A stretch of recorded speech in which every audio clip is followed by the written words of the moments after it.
Hey everybody, this is Angela. Welcome to my channel. Welcome back to my channel. Hope everybody's having a good Saturday. And so I thought I would read Bible stories. And we are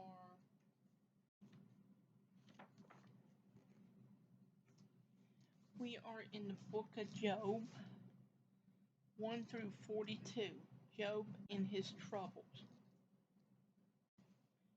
Job was a rich and happy man with a wife, 10 children, and lots of animals. But despite his wealth and good fortune, Job did not boast or brag. He was a kind man who loved God with all his heart. God was very pleased with Job. There is no one who loves me more than Job does. He said, "Of course Job loves you," replied the devil, who was jealous. "Look how much you have given him. If you took it all away, he would curse you." But God believed in Job. "Very well," he told the devil. "You may test him. Then you will see just how much Job trusts me." From that moment on, terrible things started to happen. Robbers took Job's cattle and donkey. Lightning killed all his sheep and, shepherds.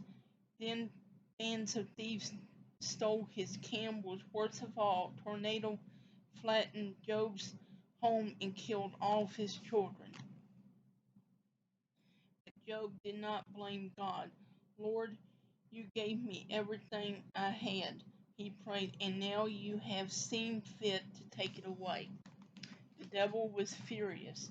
Job would soon change his mind if he was hurt, he cried. So he gave Job a terrible and painful illness. But still, Job trusted in God. Finally, three friends came to visit Job.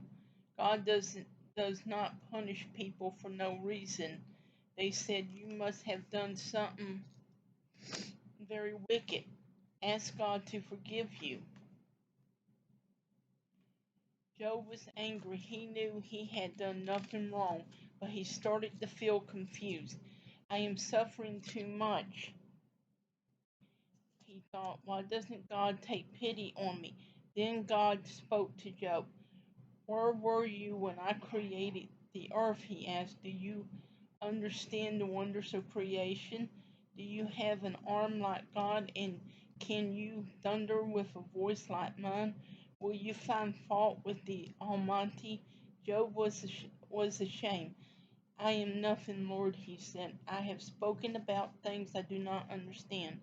I am sorry. I should have accepted that you know best." God told Job to forgive his friends for the way they had spoken, for they did not understand. Then he gave Job twice the wealth he had before, and even given him more children. Job felt humble at last. He understood God's greatness. The Tower of Babel, Genesis 11, 1 through 10. Time went by, and Noah's family grew bigger and bigger. There were grandchildren, great-grandchildren, great-great-grandchildren. Noah's family began to fill the world just as God had wanted them to do. They all spoke the same language so everyone could talk to one another. Some of the family traveled to Babylon, where they made their homes. They learned new skills such as how to make bricks from mud, baked hard in the sun. They stuck the bricks together with tar, built homes for themselves. They thought they were very smart. One day, someone suggested that the Babylonians should build a tall tower. The Tower of Babel should be the tallest in the whole world. Then everyone would know how smart they were, and they would be famous all over the world. The people were excited and quickly set to work. But God was watching as the people built the tower. He watched the walls grow higher and higher. It made God very sad. He knew the people were not thinking about Him at all.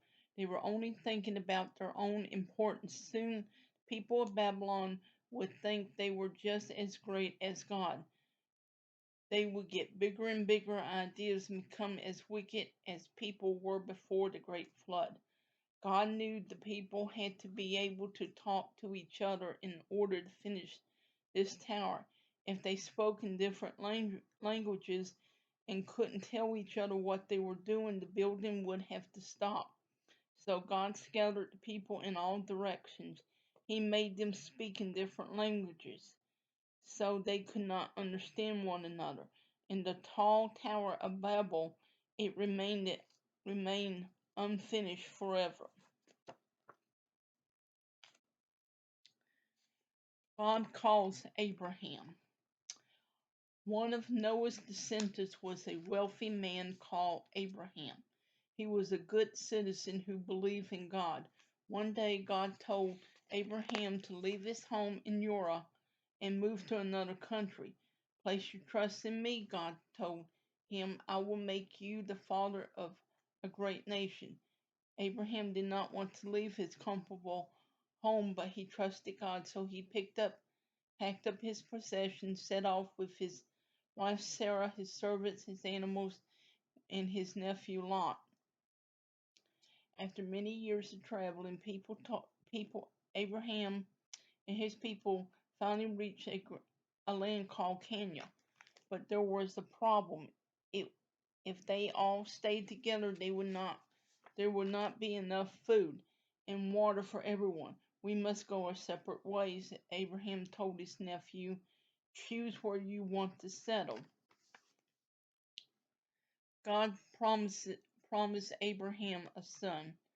Lot looked at the dry hills to the west, then he looked at the lush valleys of the Jordan River to the east.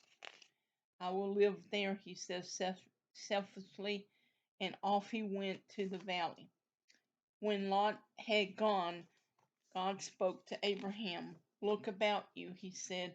All the land you can see will be yours for always. The lush and the dry you will have so many descendants as they are stars in the sky. You will be the father of a great nation, and you will have a son of your own. Abraham and Sarah did not have any children. They were getting old, too old to have children, they thought, but Abraham knew that God always kept his promises.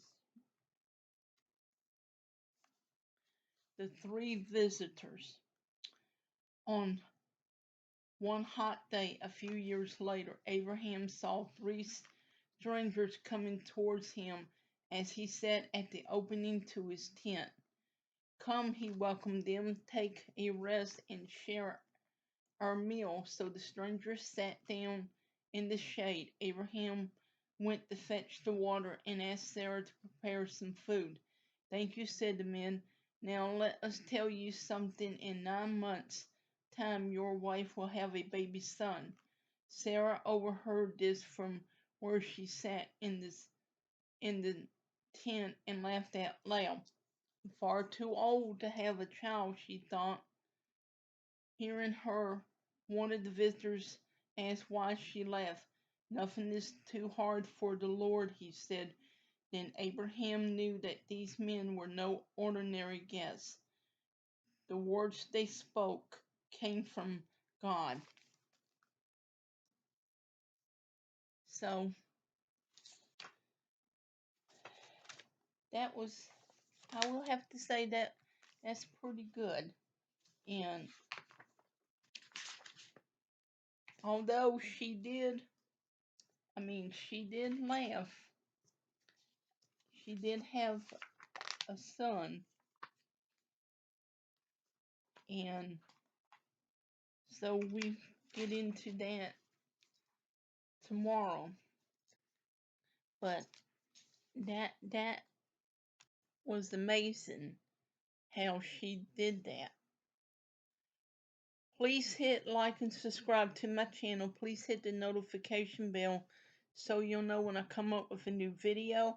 And I hope to see you in the next one. And if I hear anything else about former President Jimmy Carter, I will make a video. But in the meantime, I hope everyone has a good Saturday night. And if you are a wrestling fan, Elimination Chamber pay-per-view from the WWE is tonight. So, I don't know if I'm going to make a video about that or not. If I find out something about it, I might make a video about that. But please hit like and subscribe to my channel. Please hit the notification bell so you know when I come up with a new video. And I hope to see you all in the next one.